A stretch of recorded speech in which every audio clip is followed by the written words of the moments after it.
Hello friends, welcome back to my YouTube channel knowledge gainer. आप सभी का मेरे चैनल पर स्वागत है।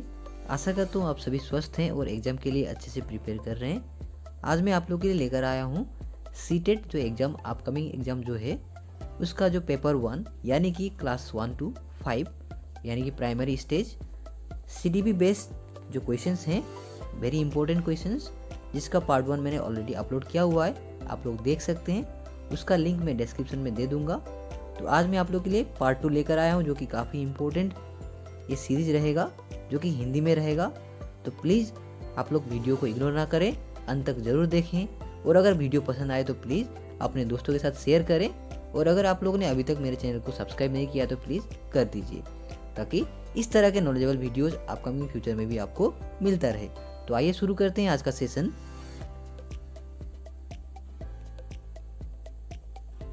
हमारा पहला क्वेश्चन है question number 1, the word pedagogy means, अर्थात शिक्षा शास्त्र का अर्थ क्या है। आपके ऑप्शंस हैं a to educate the child, b to guide the child, c to lead the child या d none of the above. तो इस क्वेश्चन का करेक्ट आंसर होगा आपका ऑप्शन सी, अर्थात to lead the child. Pedagogy का मतलब होता है किसी भी बच्चे को लीड करना, अगुवाई कर कर उसे आगे तक ले जाना। अगला क्वेश्चन है अर्थात क्वेश्चन नंबर 2। क्वेश्चन नंबर 2 में है आपका who among the following said that children actively construct their understanding of the world, अर्थात निम्नलिखित में से किसने कहा है कि बच्चे सक्रिय रूप से दुनिया के बारे में अपनी समझ का निर्माण करते हैं। तो आपके ऑप्शंस हैं ए BF स्किनर, बी भाइगोट्स्की, सी जीन पियाजेट या डी एल कोलबर्ग। अगर आप लोग इस क्वेश्चन का आंसर जानते हैं तो प्लीज कमेंट सेक्शन में जरूर बता सकते हैं। तो इस क्वेश्चन का करेक्ट आंसर होगा आपका ऑप्शन सी, अर्थात जीन पियाजेट। याद रखिएगा। अगला क्वेश्चन है question number 3, which one of the following indicates child's physical growth, अर्थात निम्नलिखित में से कौन सा बच्चे के शारीरिक विकास को दर्शाता है। आपके ऑप्शन हैं ए एक्सपेरिमेंटिव, बी पॉजिटिव, सी क्वालिटेटिव या डी क्वांटिटेटिव। तो अगर आप लोग इसका आंसर जानते हैं तो प्लीज कमेंट सेक्शन में जरूर बताएं। तो इस क्वेश्चन का करेक्ट आंसर होगा आपका ऑप्शन डी, अर्थात क्वांटिटेटिव। याद रखिएगा, क्वांटिटेटिव एक बच्चे के शारीरिक विकास को दर्शाता है। क्वेश्चन नंबर 4 में है as a field of study child development says, अर्थात अध्ययन के एक क्षेत्र के रूप में बाल विकास हमें क्या बताता है। आपके ऑप्शंस हैं a compares children to adult citizens, b accounts for the gradual evolution of child's cognitive, social and other capacities, option c explains behaviour throughout the life span या d none of the above. तो इस question का correct answer होगा आपका option A, अर्थात compares children to adult citizens. याद रखिएगा। Question number 5 में आपका a child's cognitive development is defined in the best possible way at, अर्थात एक बच्चे के संज्ञानात्मक विकास को सर्वोत्तम संभव तरीके से परिभाषित किया गया है। आपके ऑप्शंस हैं option A school and classroom environment, option B home, option C playground या डी ऑडिटोरियम। तो इस क्वेश्चन का करेक्ट आंसर होगा आपका ऑप्शन ए, अर्थात स्कूल एंड क्लासरूम इन्वायरमेंट। आगे बढ़ते अगले क्वेश्चन की ओर, अर्थात क्वेश्चन नंबर 6। क्वेश्चन नंबर 6 में आपका pedagogy is the study of, अर्थात शिक्षा शास्त्र किसका अध्ययन है। आपके ऑप्शंस हैं ए टीचिंग मेथड्स, बी एजुकेशन, सी लर्निंग प्रोसेस या d none of the above. तो अगर आप लोग इसका आंसर जानते हैं तो प्लीज कमेंट सेक्शन में जरूर बताएं।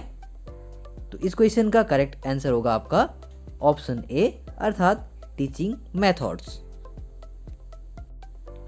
क्वेश्चन नंबर 7 में है the use of technology to enhance learning process is called dash in education, अर्थात शिक्षा में सीखने की प्रक्रिया को बढ़ाने के लिए प्रौद्योगिकी के उपयोगों को डैश कहा जाता है।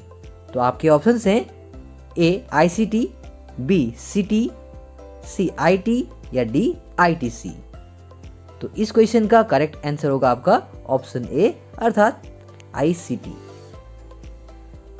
और याद रखिएगा जो ICT है इसका फुल फॉर्म है इंफॉर्मेशन एंड कम्युनिकेशन टेक्नोलॉजी, जो कि माध्यमिक शिक्षा वर्ग का एक अभिन्न अंग है, जिससे शिक्षा में जो सीखने की प्रक्रिया को और अच्छा एडवांस बनाने के लिए इसका प्रयोग किया जाता है।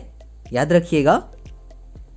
क्वेश्चन नंबर 8 में है आपका the stage in which a child begins to think logically about objects and events is known as. अर्थात यहाँ पे हमें पूछा गया है कि ये जो स्टेज है, जो दौर है जिसमें बच्चा वस्तुओं और घटनाओं के बारे में तार्किक रूप से सोचना शुरू करता है, इस स्टेज को क्या कहते हैं हमें बताना है।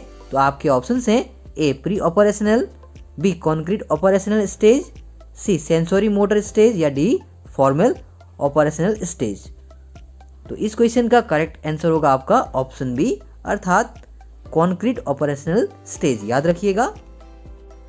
क्वेश्चन नंबर 9 में है आपका in which of the following stages do children become active member of their peer group.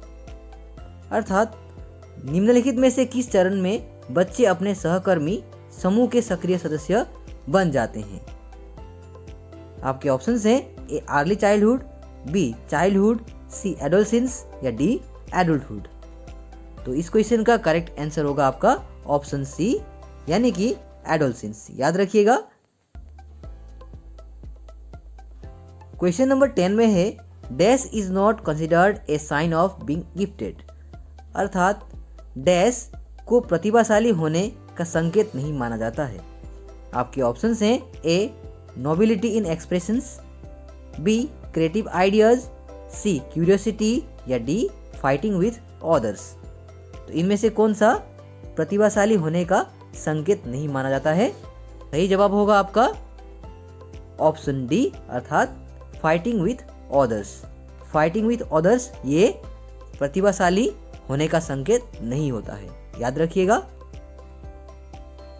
Question number 11 में है if a child has the mental age of 5 years and chronological age of 4 years then what will be the IQ of a child. यानी कि हमें यहाँ पे दिया गया है कि यदि किसी बच्चे की मानसिक आयु 5 वर्ष और कालानुक्रमिक आयु 4 वर्ष है तो बच्चे का IQ क्या होगा। ये हमें न्यूमेरिकल दिया गया है और इसके ऑप्शन इस प्रकार हैं ए 130, बी 125, सी 140 या डी 122। तो इस न्यूमेरिकल को करने के लिए आप लोग को एक फॉर्मूला जानना बहुत ज़रूरी है, जो कि एग्जाम में मतलब बहुत ही ये रिपीटेड क्वेश्चन है। याद रखिएगा, काफ़ी इंपॉर्टेंट क्वेश्चन है। इसे कहते हैं इंटेलिजेंस क्वेश्चन यानी कि IQ। तो IQ निकालने का जो फॉर्मूला है वो है mental as divided by chronological S multiply by 100। तो इस फॉर्मूला से हम लोग को ये क्वेश्चन करना है। जैसे कि हमें यहाँ पे गिवन है आपका क्वेश्चन में CA अर्थात क्रोनोलॉजिकल एज दिया हुआ है हमें 4 year और MA अर्थात मेंटल एज दिया हुआ है हमें 5 year। तो हमें क्या निकालना है, तो हमें IQ निकालना है। इसीलिए हमें इस फॉर्मूले को पुट करना पड़ेगा यानी कि मेंटल एज अपॉन में क्रोनोलॉजिकल एज मल्टीप्लाई में 100। तो हमें यहाँ पे गिवन दिया हुआ है मेंटल एज 5 years, हम 5 years लिखेंगे अपॉन में 4 years जो कि क्रोनोलॉजिकल एज है और मल्टीप्लाई में हम 100 लिखेंगे। इसके बाद हम लोग क्या करेंगे, तो ये जो न्यूमेरिकल है वो काफ़ी इजी है। हमें क्या करना है, हमें 5 अपॉन में 4 लिखना है और मल्टीप्लाई बाई 100। और जब मैं 4 से 100 को कैंसिल आउट करता हूँ 25 टाइम्स, तो मेरा रिमेनिंग रहेगा 5 मल्टीप्लाई में 25। तो जब मैं 5 और 25 को मल्टीप्लाई करूँगा मेरा आंसर आएगा 125, यानी कि मेरा ऑप्शन भी सही हो जाएगा। तो इस प्रकार से हम लोग IQ यानी कि इंटेलिजेंस क्वेश्चन निकाल सकते हैं। इसका फॉर्मूला मैंने यहाँ पे दिया हुआ है, आप लोग प्लीज़ देख कर जाएँ। ये काफ़ी इंपॉर्टेंट फॉर्मूला है, तो आप लोग प्लीज़ ये इग्नोर ना करें और अच्छी तरह से न्यूमेरिकल को देख कर जाएँ। क्वेश्चन नंबर 12 में है individuals learns from his own mistakes, this statement is based on which learning theory, अर्थात व्यक्ति अपनी गलतियों से ही सीखता है, यह कथन किस शिक्षण सिद्धांत पर आधारित है। आपके ऑप्शन हैं trial and error, B vocabulary, C insight या डी क्लासिफिकेशन मेथड्स। तो इस क्वेश्चन का करेक्ट आंसर होगा आपका ऑप्शन ए, अर्थात ट्रायल एंड एरर मेथड। याद रखिएगा। क्वेश्चन नंबर 13 में है how a teacher should behave with the students, यानी कि एक शिक्षक को विद्यार्थियों के साथ कैसा व्यवहार करना चाहिए। तो आपके ऑप्शन हैं A father like, B friend like, C elder like या डी स्ट्रिक्ट लाइक। तो अगर आप लोग इसका आंसर जानते हैं तो प्लीज़ कमेंट सेक्शन में ज़रूर बताएं। तो इस क्वेश्चन का करेक्ट आंसर होगा आपका ऑप्शन बी, यानी कि फ्रेंड लाइक। हमें बच्चों से फ्रेंड लाइक बिहेवियर करना जरूरी है। क्वेश्चन नंबर 14 में है आपका टॉय एज रिफर्स टू, यानी कि जो खिलौने का जो एज होता है या युग कहते हैं हम लोग, उसका तात्पर्य क्या है। कौन से एज को टॉय एज कहते हैं। आपके ऑप्शन हैं ए लेट चाइल्डहुड, बी एडल्टसिंस, सी अर्ली चाइल्डहुड या डी बेबीहुड। तो इस क्वेश्चन का सही जवाब होगा आपका ऑप्शन सी, यानी कि अर्ली चाइल्डहुड। याद रखिएगा। तो आगे बढ़ते इस सेशन के अंतिम क्वेश्चन की ओर, अर्थात क्वेश्चन नंबर 15। क्वेश्चन नंबर 15 में है आपका special education is related to, यानी कि विशेष शिक्षा देश से संबंधित है। तो आपके ऑप्शंस हैं a educational programmes for disabled, option b education for talented students, option c training programme for talented students या option d all of the above. तो इस क्वेश्चन का करेक्ट आंसर होगा आपका ऑप्शन ए, अर्थात एजुकेशनल प्रोग्राम्स फॉर डिसेबल्ड, जिसे special education कहा जाता है। तो ये तो था आपका टॉप मोस्ट 15 क्वेश्चंस, जो कि सीडीपी बेस्ड पार्ट 2 सेशन था। मैंने सीडीपी बेस्ड जो सेशन था पहला, जो पार्ट 1 मैंने ऑलरेडी अपलोड किया हुआ था। आप लोग ने उस वीडियो को काफ़ी पसंद किया, तो आप लोग प्लीज़ जिन्होंने भी वो वीडियो नहीं देखा है, आप लोग जाकर देख सकते हैं, लिंक डिस्क्रिप्शन में रहेगा।